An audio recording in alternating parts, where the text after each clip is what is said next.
양소영 변호사의 상담소 양담소를 찾아주신 여러분 환영합니다. 양소영입니다. 서울 구로구에서 신변보호를 받던 여성이 흉기에 찔려 사망하는 사건이 발생했습니다. 정말 안타까웠죠. 지난해 11월 신변보호를 받고 있던 30대 여성이 사망한 지 석 달 만인데요. 피해자는 손목에 차고 있던 스마트워치로 위급 상황을 경찰에 알렸다고 하는데도 그 죽음을 막지 못했습니다. 왜 이런 사건이 반복되고 있는 걸까요? 법무법인 승인 양소영 변호사입니다. 스토킹이나 성폭력, 협박 등 피해자에 대한 신변보호 조치 건수가 해마다 급증하고 있습니다. 2016년 4,900여 건이었던 경찰의 신변보호 건수가 2018년에는 9,000건, 2020년에는 1만 4,000건, 21년 지난해 10월까지 내려진 신변보호 조치 건수가 1만 9,200건을 넘었다고 하니까요. 연간 2만 명에 이르는 피해자들이 경찰의 신변보호를 받고 있는 상황입니다. 중구 오피스텔에서 발생한 스토킹 살인과 같은 참극을 막기에 역부족이지 않나 싶네요, 정말. 경찰은 신변보호를 받던 피해자가 살해된 이 사건을 계기로 태스크포스를 만들어서 스토킹 범죄 현장 대응력 강화 대책을 마련했습니다.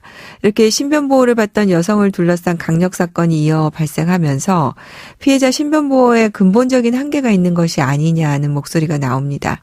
스마트워치 보급 등 피해자 보호 조치가 이뤄지고 있지만 피의자의 신병을 확보하는 등 가해자 제재 시스템이 허술해서 참극을 막지 못한 것이 아니냐 이런 지적이 나오고 있습니다. 네, 가장 중요한 게 정말 사회적 안전망이고 그에 대한 행정력 그리고 그를 뒷받침하는 예산인데요. 이런 강화 대책이 마련이 되고 이것이 현실화되고 그렇게 해서 사회 안전망이 좀 더 빨리빨리 튼튼해져야겠습니다. 오늘은 김하영 변호사님 함께 하겠습니다. 안녕하세요. 네, 안녕하세요. 자, 오늘 준비된 사연 만나보고요. 얘기 나눠볼게요.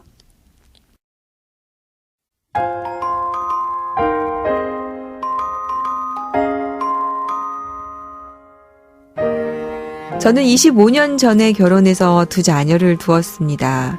결혼 생활은 행복하지 못했죠. 남편은 거래처 여직원과 바람을 폈고 결국 이혼을 하게 됐습니다.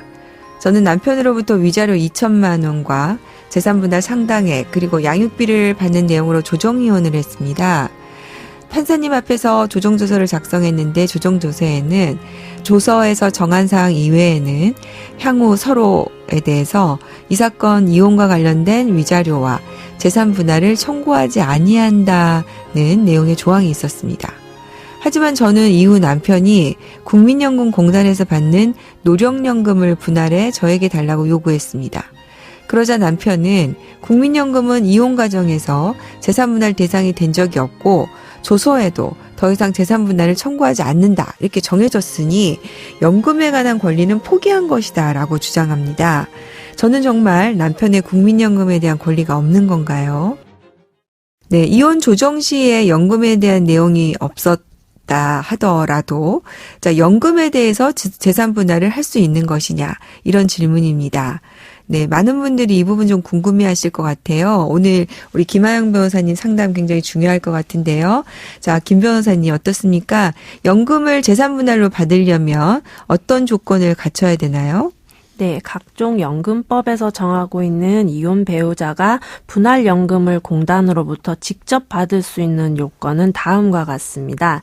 이 국민연금법이 정하는 노령원금은 이혼한 배우자가 노령연금 수급권자이고 또 그 배우자와의 혼인기간이 5년 이상이고 또 본인이 60세가 되었다면 배우자의 노령연금액 중에서 혼인기간에 해당하는 연금액을 균등하게 나눈 금액을 분할해서 받을 수 있습니다. 또 국민연금 납부한 기간이 또 5년 이상이어야 합니다. 네. 지금 우리 사연으로 보면은 이제 결혼 기간이 25년이어서 아마도 이제 이런 조건들을 좀 갖춘 걸로 보이는데요. 네. 자, 그러면 비율은 어떻습니까? 어떤 비율로 재산 분할을 하게 됩니까? 네, 연금의 분할 비율은 연금 수급권자인 상대방 배우자와의 연금 가입 기간 중에서 혼인 기간에 해당하는 연금액을 균등한 비율로 나누는 것이 원칙입니다. 그러나 이 협의상 또는 재판상 이혼에 따른 재산 분할 절차에서 이혼 당사자 사이에서 연금의 분할 비율을 다르게 정하기로 하는 합의가 있었거나 또 법원이 이를 다르게 결정하면 그 비율에 따르게 되어 있습니다. 네. 자, 그러면은 우리 사연에서 지금 묻고 계시는 게 지금 조서에 연금에 대해서 별도로 언급하지 않고 다른 재산에 대해서만 비율을 정하고 그렇게 했어요. 그러면서 조서에 더 이상 재산 분할을 청구하지 않는다 이렇게 합의를 한 경우에는 연금은 받을 수 있습니까? 없습니까? 네, 대법원은 위와 같은 내용의 조정조서가 작성되었다고 하더라도 이 아내가 분할연금 수급권을 포기하거나 이 자신에게 불리한 분할 비율을 설정하는 것에 동의한 것으로 볼 수 없기 때문에 여전히 균등한 비율의 분할연금 수급권을 가진다고 판단했습니다. 네. 왜냐하면 이 분할연금 수급권은 국민연금법에 의해서 특별하게 인정된 그 이혼 배우자의 고유한 권리인데요. 이 고유한 권리이기 때문에 민법에서 정하는 이혼에 따른 재산 분할 청구권과는 완전히 구별되는 권리이기 때문입니다. 즉 이혼 배우자의 분할연금 수급권은 연금 형성에 대한 청산이나 분배라는 재산 분할적인 면 이외에도 이 가사 노동 등으로 직업을 갖지 못해서 국민연금에 가입하지 못한 이 전업주부 같은 배우자에게도 이 일정 수준의 노후 소득을 보장하는 사회보장적인 성질도 가지고 있기 때문인데요. 네. 그래서 이혼에 따른 재산 분할 절차에서 별개의 권리인 분할연금 수급권까지 정하려면 이 합의나 재판서 등에서 이 국민연금 분할에 대해서 별도로 명확하게 정하고 표시하였어야 됐는데 이 사연의 경우에는 조정조서에 그러한 내용이 적히지 않은 것입니다. 네. 자, 그러니까 정리를 쉽게 하자면 남편의 주장처럼 연금을 포기했다라고 명시되어 있지 않는 한 국민연금에 대해서는 여기에 대해서 아무런 언급이 없어도 당연히 국민연금법상 배우자로서의 재산 분할적인 측면의 비율은 받을 수 있다. 이렇게 정리하면 되겠습니다. 네, 맞습니다. 네. 노령연금을 받을 수 있는데 60세 되기 전에 이혼한 경우가 근데 사실 많잖아요. 이 질문 많이 받습니다. 자, 이럴 경우에는 연금에 대해서 재산 분할 어떻게 진행되는지 그 내용을 좀 우리 김하영 변호사님 좀 설명해 주시겠어요? 네, 이혼의 효력이 발생하는 때부터 이 3년 이내에 분할연금을 미리 청구해 둘 수 있는데요. 하지만 실제로 이혼한 배우자에게 지급되는 시기는 앞서 설명드린 조건이 모두 충족된 때 이유가 됩니다. 그래서 또 국민연금법상 협의 이혼 또는 이 재판상 이혼 시 연금 분할에 관해서 별도로 결정된 경우에는 그에 따른다고 명시되어 있기 때문에 이 이혼 시 국민연금 수령 액수를 아내 30%, 남편 70%로 나눈다고 정했다면 이 전 배우자가 노령연금 수령 연령에 도달했을 때 합의한 비율대로 국민연금을 수령하게 됩니다. 네. 그러니까 일단은 그 재산 분할이 되면은 분할연금 선청구를 좀 해두어야겠군요. 네. 네. 특히나 또 비율이 좀 다르게 나온 경우에는 또 이 비율에 대해서도 미리 신청을 해놓을 필요가 좀 있을 것 같군요. 자, 그런데 어떻습니까? 김하영 변호사님. 최근에는 그래서 이런 내용의 우리 사연 주신 분들처럼 이렇게 좀 헷갈리는 경우가 있어서 조서에 연금 문제를 포함시키기도 실무에서 한다면서요? 네, 과거에는 이 조정조서에 이러한 내용이 기재되지 않아서 이 대법원 판례까지 나온 경우가 생겼는데요.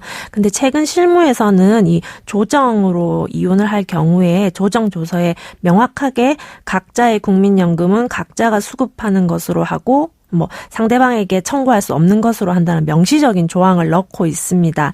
그런데 이제 보통 일반인 분들께서 협의이혼으로 이혼하시는 경우에는 이 점에 대해서 정확하게 알지 못하신 점에 관가하게 되시는데요. 그래서 협의이혼 시에도 이 국민연금에 관한 부분에 관한 협의는 반드시 이루어져야 되거든요. 그래서 국민연금 청구를 만약에 포기할 경우라면 이 점을 참작하셔서 다른 재산 분할 등에 관해서 협의하시는 게 좋습니다. 네.